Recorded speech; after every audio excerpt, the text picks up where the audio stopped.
Hello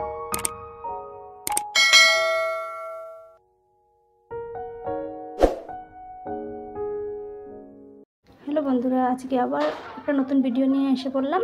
তো দেখো আজকে আমি কি বানাবো। আজকে বানাবো ছোট মাছ দিয়ে চালতা দিয়ে চচ্চড়ি। তো তার জন্য লাগবে, এখানে নিয়েছি পেঁয়াজ কুচি, কয়েক রুয়া রসুন কোয়া, আর এখানে আছে কাঁচা লঙ্কা, আর এখানে আছে শুকনো লঙ্কা গুঁড়ো, আর এখানে জিরে গুঁড়ো, ধনে গুঁড়ো। তো কিভাবে বানাই চলো তোমাদেরকে দেখাই। তো আগে চালটাগুলো ভাপ দিয়ে নিতে হবে। কড়াইতে ঢেলে দিলাম। তো বন্ধুরা দেখো, এখানে ভাপ দেওয়ার জন্য দিয়ে দিয়েছি। তো অল্প একটু জল দিয়ে দিব, আর একটু নুনও দিয়ে দিব, তাহলে তাড়াতাড়ি সিদ্ধ হয়ে যাবে।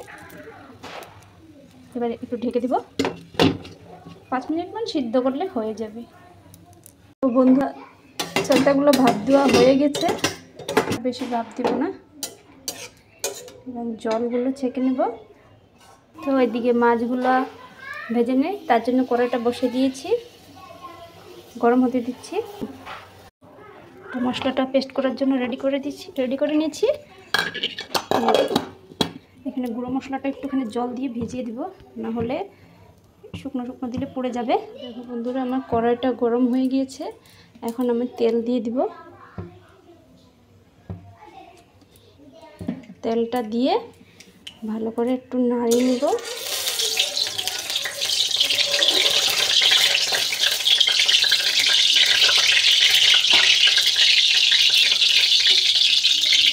গরম হয়ে গেছে, এখন আমি মাছগুলো দিয়ে দেবো।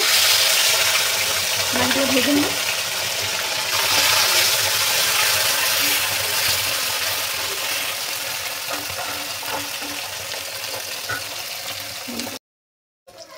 ভাজা হয়ে গেছে, এখন আমি উঠিয়ে নেব।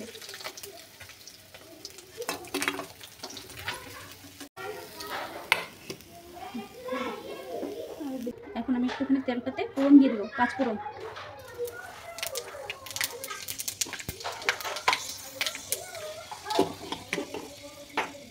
ভেজে নেব।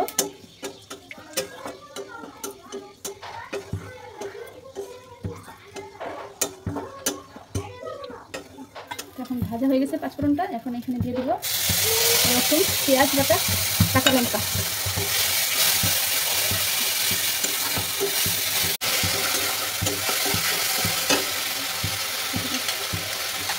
এখানে আছে গুঁড়ো মশলা, শুকনো লঙ্কা গুঁড়ো, ধনিয়া, আর হচ্ছে জিরে গুঁড়ো। এখানে দিয়ে দেবো হলুদ, নুন দিয়ে একটু ভাজা ভাজা করে নেব মশলাটাকে।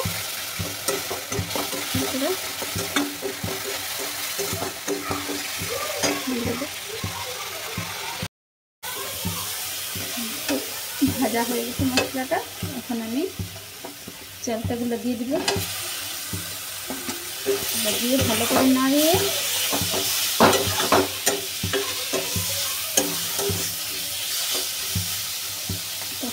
খেতে না খুব দারুণ হয়।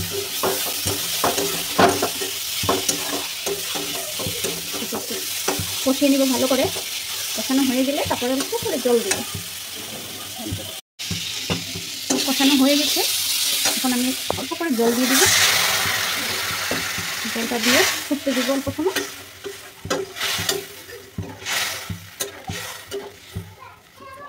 পাঁচ মিনিট আমি মাছগুলো দিয়ে দেবো, দিয়ে আর 5 মিনিট জাল করবো।